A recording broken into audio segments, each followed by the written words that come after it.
प्रिय विद्यार्थियों, मैं Sonkiya madam Christ church convent school Garhwal digital class में आपका स्वागत है। प्रिय विद्यार्थियों, मैं हिंदी टीचर कक्षा 10वीं, विषय हिंदी, पाठ 15 माटी वाली। ये कहानी है जिसके लेखक विद्यासागर नौटिहाल जी हैं। सबसे पहले मैं आपको लेखक परिचय बताती हूँ, उसके बाद पाठ का सारांश बताती हूँ। प्रिय विद्यार्थियों, विद्यासागर नौटिहाल जी का जन्म जंगली परिवार में 29 सितंबर 1933 को हुआ था। इनके पिता फॉरेस्ट विभाग में काम करते थे। इनका जीवन जंगलों में बीता। उस समय कट्टर सामंत यानी शासन था। ये उसके विरोधी थे, जिस कारण से छोटी उम्र में इन्हें गिरफ्तार कर लिया गया। ये वहां से आने के बाद इन्होंने काशी से उच्च शिक्षा प्राप्त की।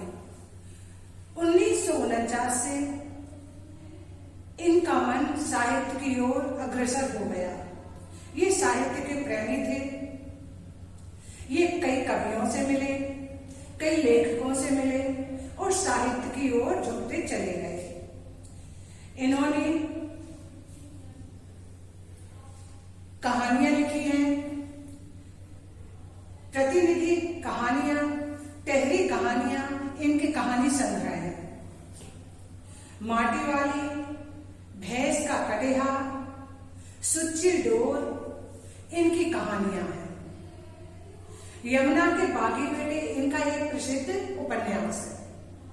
मैंने आपको नौटिहाल जी का लेखक परिचय आपको बता दिया। अब मैं आपको पाठ का सारांश बताती हूँ। एक छोटा सा गांव था। वहां पर एक बुढ़िया रहती थी जो माटी खोद कर लाती थी और घर घर में माटी पहुंचाती थी और अपने जीवन का गुजारा करती थी। वह माटी बेचती थी। उस समय क्या था, घरों में गैस चूल्हा नहीं था। आप चूल्हा तो जानते हैं, जो लकड़ी से जलाया जाता है। उस समय चूल्हे का उपयोग होता था और चूल्हे से ही भोजन पकाया जाता था। अब चूल्हे को साफ करने के लिए माटी की जरूरत पड़ती थी। माटी से चूल्हे को पोता जाता था। पोतना तो आप लोग जानते होंगे। तो उस समय उसकी जरूरत पड़ती थी। अब माटी कौन लाएगा? आप लोगों की यहाँ अब माटी की जरूरत नहीं पड़ती, गैस जलता है। हमारे यहाँ गैस जलता है। आजकल गैस का जमाना है, उस समय चूल्हे का जमाना था, इसलिए चूल्हे को पोतने के लिए माटी की जरूरत पड़ती थी। उस बुढ़िया के कोई बच्चे नहीं थे। घर में 2 प्राणी थे, एक बुढ़िया थी और एक उसका बुढ़ा था। दोनों प्रेम से रहते थे, गरीब परिस्थिति के थे। सभी माटी वाले को, टिहरी गांव के सभी लोग माटी वाले को जानते थे। माटी वाली अपना परिवार माटी बेच करके चलाया करती थी। वह माटा खान से माटी लाती थी। यह माटा खान भागीरथी तथा भीलांगना नदियों के बीच में था। यदि माटी वाली उस गांव में ना होती तो गांव वालों के चूल्हे जलने मुश्किल हो जाते। उसके कंटर आप लोग जानते हैं, एक ड्रम जैसा रहता है। पहले उसने कंटर का मुंह काट लिया था, उसका ढक्कन अलग फेंक दिया था। वह माटा खान जाती थी और माटी खोद करके उसमें भर के ले आती थी। एक गंदा सा कपड़ा उसके नीचे रख लेती थी। जैसे ही लोग उसके कंटर को भी पहचानने लगे थे, माटी वाली को भी सभी जानने लगे थे। यदि कोई उस कॉलोनी में या उस गांव में कोई नया व्यक्ति आता था तो उसके आंगन में भी जरूर माटी वाली जाती थी और उससे उसकी पहचान हो जाती थी और वह उसको भी माटी देने लगती थी। अब मैं इसकी कहानी आपको बताती हूँ। एक दिन वह माटा खान से माटी लेकर आती है। एक कामनी नाम की 10 वर्ष की लड़की उसके पास आती है और कहती है कि आपको मेरी माँ ने बुलाया है। माटी वाली कहती है अभी आई, और वह दूसरे घरों में माटी देने के बाद उसके घर जाती है। कामनी की माँ कहती है तू बड़ी भाग्यवान है, चाय बनने के समय आई है, ले तू चाय पी। उसको एक पीतल के गिलास में चाय ला करके दे देती है और फिर वो रसोई घर में जाती है और वहां से 2 रोटी लेकर आती है। 2 रोटी उसके हाथ में थमाती है और कहती है कि ये अच्छा साग है, चाय के साथ तू खा ले। जैसे ही फिर से रसोई घर में वो कामनी की माँ जाती है तो उन 2 रोटियों में से उसने एक रोटी अपने बुड्ढे के लिए जल्दी से फटे कपड़ों में बांध लेती है। और जब कामनी की माँ बाहर आती तो वो क्या करती है कि वैसे ही मुंह को चबाने लगती है, जिससे कामनी की माँ ये समझे कि ये रोटी खा रही है और चाय पीती जाती है और कहती है कि मालकिन आजकल ये पीतल के गिलास तो घरों में दिखते ही नहीं है, सभी ने इनको बदल दिए पर अभी तक आप संभाल के रखे हो। कामनी की माँ कहती है मैंने इनको नहीं बेचे क्योंकि ये कौड़ियों के भाव बिक जाते।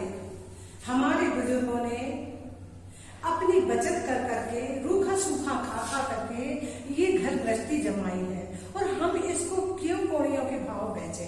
कामनी की माँ कहती है तो माटी वाली कहती है मालकिन आपकी सोच बहुत अच्छी है पर ये किसी के घर में नहीं दिखते। आजकल कांच के गिलास, चीनी मिट्टी के गिलास ये दिखने लगे हैं। वो कहती है कामनी की माँ कि कांसा और पीतल मैं तो बचाए ही रखी हूं। इतने में एक दूसरे घर से उसको बुलावा आ जाता है और कहते हैं कि तुमको हमारे घर में बुलाया है। जैसे ही माटी वाली दूसरे घर में जाती है वहां भी उसको 2 रोटी थमा देते हैं। वह 2 रोटी कस लेती है और अपने घर उससे कहती है कि मैं कल आपके यहाँ माटी लेकर आऊंगी। वह अपने घर के लिए चल देती है। वह बड़ी खुश रहती है कि आज मुझे भोजन नहीं बनाना पड़ेगा। मेरा बुढ़ा सोचेगा जैसे ही मैं जाऊंगी तो वह रोटी के लिए कहेगा तो मैं उससे कुछ नहीं बताऊंगी और उसको रोटी दे दूंगी। वह खुश हो जाएगा। वह कातर नजरों से रोटी के लिए मेरी तरफ देखता रहता है। फिर वह सोचती है आज मुझे जो आमदनी हुई है उससे मैं कुछ ले लूं उसके लिए। तो वो क्या करती है कि बाजार में जाती है और 1 पाव प्याज लेती है। 1 पाव प्याज लेती है और क्या है वो सोचती है कि आज मैं अपने बुड्ढे को जल्दी से प्याज कूट करके और जल्दी से तल के दे दूंगी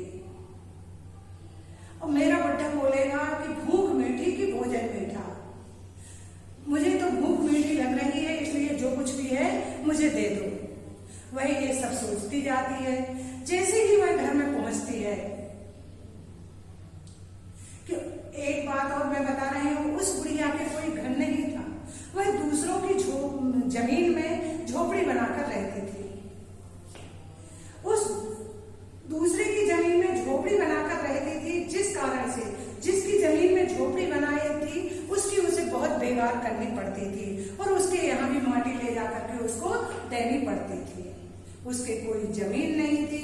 वह अपना जीवन दूसरों के घर माटी ले जाकर ही किया करती थी। ऐसा उन्होंने बुढ़िया करती थी। जैसे ही वह घर पहुंचती है तो वह बड़ी उत्सुक रहती है कि मेरा बुड्ढा पूछेगा कि रोटी कब तक बनेगी।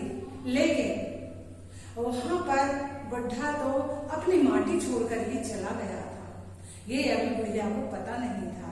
जैसे ही वह घर पहुंचती है तो उसकी आहट सुनकर के बुड्ढा पुकारने लगता था, पर इसकी आहट सुन के भी वह नहीं उठा।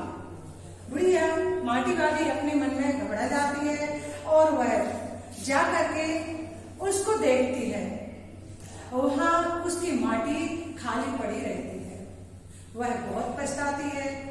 वह सोच रही थी कि मेरे पास जो 3 रोटी है, अब मेरा बुढ़ा वो 3 रोटी नहीं खा पाएगा, मुश्किल से 1 खा पाएगा या 1.5 खा पाएगा और 1.5 से मैं अपना गुजारा कर लूंगी, आज मैं भोजन नहीं बनाऊंगी।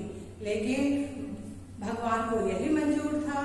उसका बुढ़ा हमेशा के लिए उसकी माटी छोड़ करके चला जाता है। अब क्या होता है, जिस खेत में जिस मालिक की जमीन पर वह झोपड़ी बनाकर रहती थी, वहां पर 2 नदियों, भीलांगना और भागीरथी, 2 नदियां थी। उनमें जो सुरंग थी, 2 सुरंगों को बंद कर दिया गया था। वहां बांध बनाया जा रहा था जिससे टेहरी गांव में पानी आ गया था। वहां लिखा पढ़ी हो रही थी, जिस जिसकी जमीन थी तो वहां पर मुआवजा मिलने के लिए उनसे तहसील में उनका नाम लिखा जा रहा था। बुढ़िया को भी बुलाया गया। बुढ़िया से कहा, तुम कहाँ रहती हो? बुढ़िया ने कहा, मेरा कोई घर नहीं है। तो रहती कहाँ हो? मैं दूसरे की जमीन पर झोपड़ी बनाकर रहती हूँ। क्या काम करती हूँ? मैं माटा खाने से माटी लाती हूँ। क्या माटा खाना तुम्हारा है? उससे पूछा गया। उसने कहा नहीं। तो उन्होंने कहा कि तुम्हारी झोपड़ी को खाली करवाना है। बुढ़िया ने कहा, मेरा कोई सहारा नहीं है, मैं घर छोड़कर कहाँ जाऊंगी, मैं कहाँ रहूंगी? पर उसकी कोई सुनवाई नहीं हुई। जैसे ही 2 सुरंगें बंद होती हैं तो टेहरी गांव में पानी भर जाता है।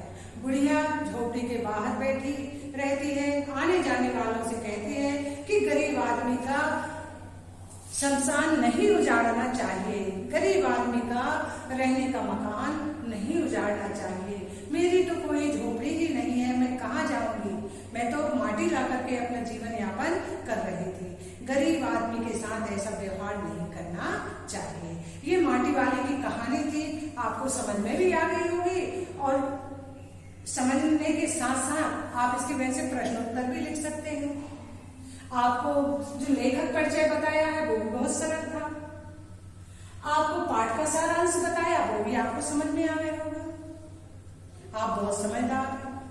आप मानते हैं समझ में आ गया होगा। धन्यवाद।